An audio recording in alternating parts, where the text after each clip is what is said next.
ہم نے پچھلے لیکچر میں نیٹشے کی برتھ آف ٹریجڈی کو ڈسکس کیا، جس میں فوکس یہ تھا کہ برتھ آف ٹریجڈی کیسے ہوتی ہے، پھر ٹریجڈی ایک بیلنسڈ آرٹ کیسے بنتی ہے، اور پھر اس بیلنسڈ آرٹ کو امبیلنسڈ آرٹ کون بناتا ہے جس کی وجہ سے ڈیتھ آف ٹریجڈی ہوتی ہے۔ آج کے لیکچر میں ہم یہ ڈسکس کریں گے کہ Nietzsche rebirth of tragedy کے حوالے سے کیا کہتا ہے اور وہ کیا سلوشنز بتاتا ہے جس کے ذریعے ری برتھ آف ٹریجڈی ہو سکتی ہے۔ نیٹشے کے مطابق ری برتھ آف ٹریجڈی میوزک کو دوبارہ ڈرامہ کے اندر لا کے ہو سکتی ہے، گاڈ ڈائنیسس کو دوبارہ سے ڈرامہ کے اندر لا کے ہو سکتی ہے، کیونکہ جب ہم دیکھتے ہیں شروع میں جب گریک ٹریجڈی ایک بیلنسڈ آرٹ تھی، اس میں گاڈ ڈائنیسس اور اپولو دونوں موجود ہوتے ہیں، لیکن یوریپیڈیز اور سوکریٹیز مل کے جب ڈائنیسس کو اور میوزک کو ٹریجڈی سے نکال دیتے ہیں تو ٹریجڈی امبیلنسڈ ہو جاتی ہے۔ تو اب نیٹشے کے مطابق اگر ہم نے ٹریجڈی کو دوبارہ سے بیلنسڈ آرٹ بنانا ہے تو اس کے لیے ہمیں میوزک کو دوبارہ سے انکارپوریٹ کرنا ہوگا، اور اسی حوالے سے نیٹشے خود لکھتا ہے کہ سوکریٹیز اپنی لائف کے اندر میوزک کو ہیٹ کرتا رہا، اس نے میوزک کو ٹریجڈی سے نکالا، جس کی وجہ سے ٹریجڈی ایک امبیلنسڈ آرٹ بن جاتی ہے، کیونکہ یوریپیڈیز سوکریٹیز کی ٹیچنگز کے مطابق ڈرامہ سے میوزک اور ڈائنیسس کا ایلیمنٹ کم کر دیتا ہے، جو سلولی اینڈ گریجولی بالکل ختم ہو جاتا ہے۔ لیکن جب ہم سوکریٹیز کو دیکھتے ہیں، وہ اپنے آخری دن پریزن میں گزار رہا ہوتا ہے، اس وقت اس کو ایک آواز آتی ہے، سوکریٹیز میک میوزک، اور وہ اس کا ڈیمن ہوتا ہے۔ سوکریٹیز کے حوالے سے یہ مشہور ہے کہ اس کو تھرو آؤٹ دا لائف ایک ڈیمن تھا جو گائیڈ کرتا رہتا تھا کہ سوکریٹیز یہ کام کرنا ہے اور یہ کام آپ نے نہیں کرنا، تو وہی ڈیمن اس کو بتاتا ہے دیٹ سوکریٹیز میک میوزک، اور اس وقت سوکریٹیز کو یہ پتہ چلتا ہے کہ ساری زندگی وہ میوزک کے اگینسٹ رہا، اس نے میوزک کے خلاف بات کی،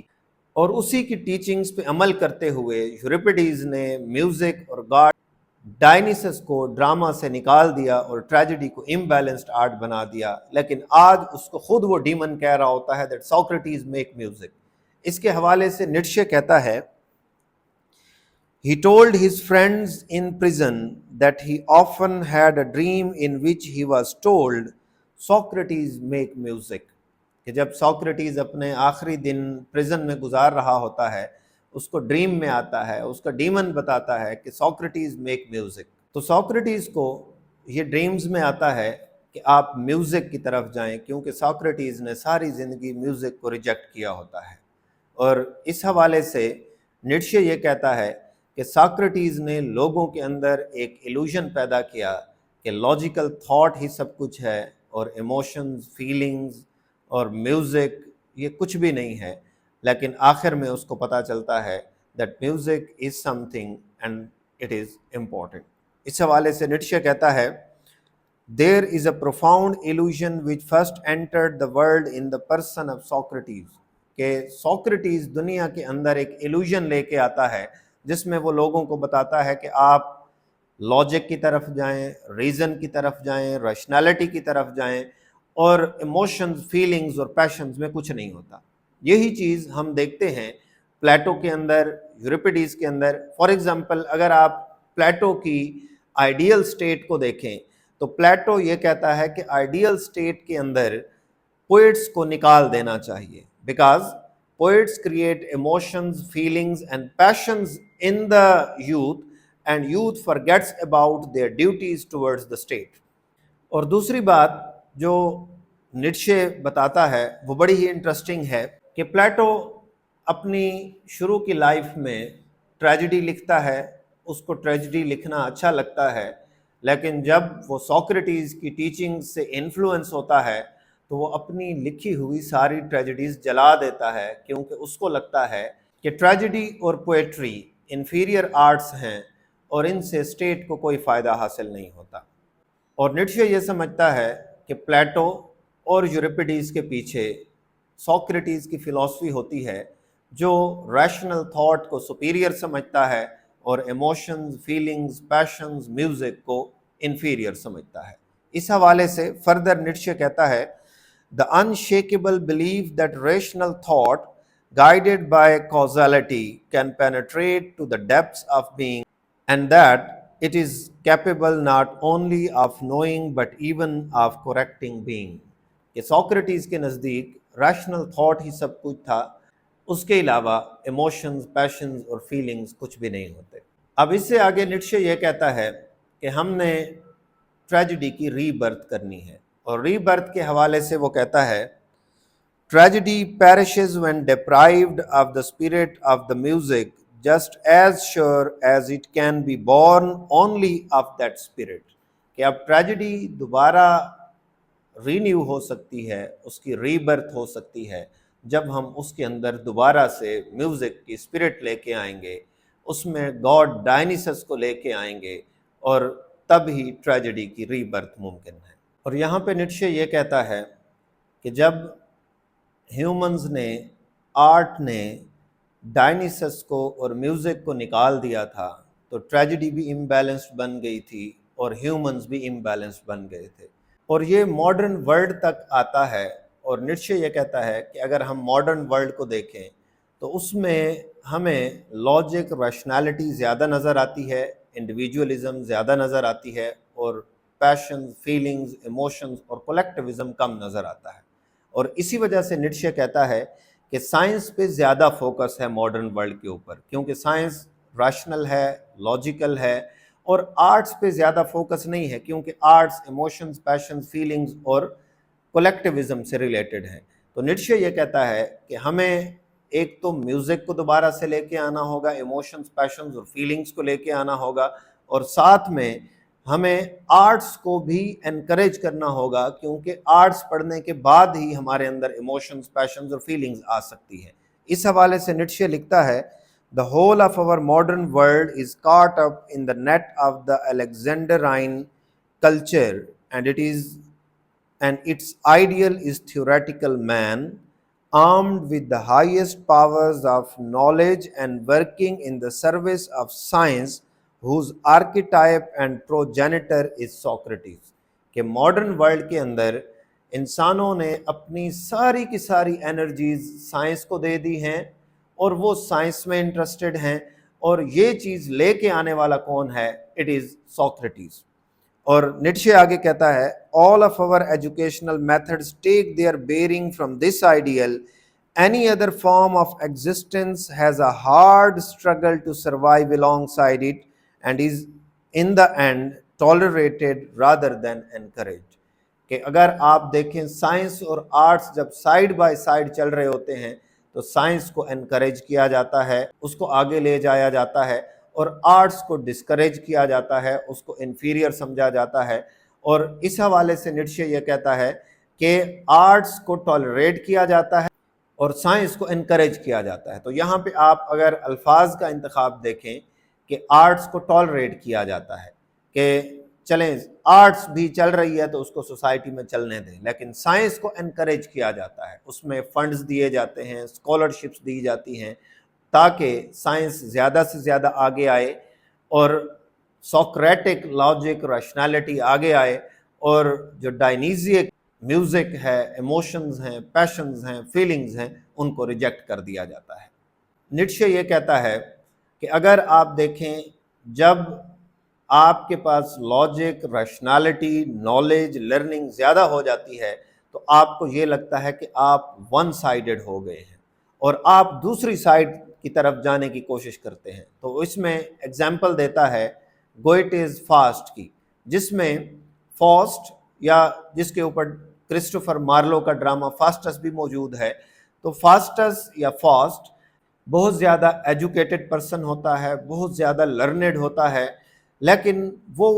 بہت زیادہ ایجوکیشن اور نالج حاصل کرنے کے بعد نالج سے تھک جاتا ہے، تو وہ ایموشنز، پیشنز اور فیلنگز کی طرف جانے کی کوشش کرتا ہے۔ اس لیے وہ تھیولوجی، لاجک، لا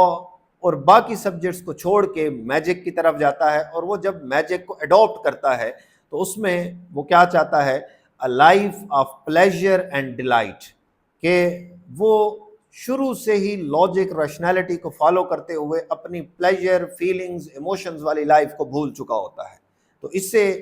آپ یہ چیز اخذ کر سکتے ہیں کہ جب ہم سوکریٹک انفلوئنس کے اندر بہت زیادہ لاجیکل ریشنل ہو جاتے ہیں تو ہم سے اپنی ایموشنل لائف چھن جاتی ہے، اور پھر آپ اس ایموشنل لائف کو حاصل کرنے کے لیے فاسٹس کی طرح ڈیول کے ساتھ پیکٹ کرتے ہیں، آپ وہ لائف جینا چاہتے ہیں، اور اس کو آپ یونگین حوالے سے بھی انٹرپریٹ کر سکتے ہیں کہ آپ کی جو ان لیوڈ زندگی ہوتی ہے، جو آپ نے نہیں گزاری ہوتی، وہ آپ کسی نہ کسی طریقے سے گزارنا چاہتے ہیں۔ اور نیٹشے بھی یہی کہتا ہے کہ فاسٹس نے ساری زندگی لاجک اور ریشنالٹی کو دی ہوتی ہے، اور اس نے ایموشنز اور فیلنگز کو ریجیکٹ کیا ہوتا ہے۔ تو وہ پھر ایموشنز اور فیلنگز کو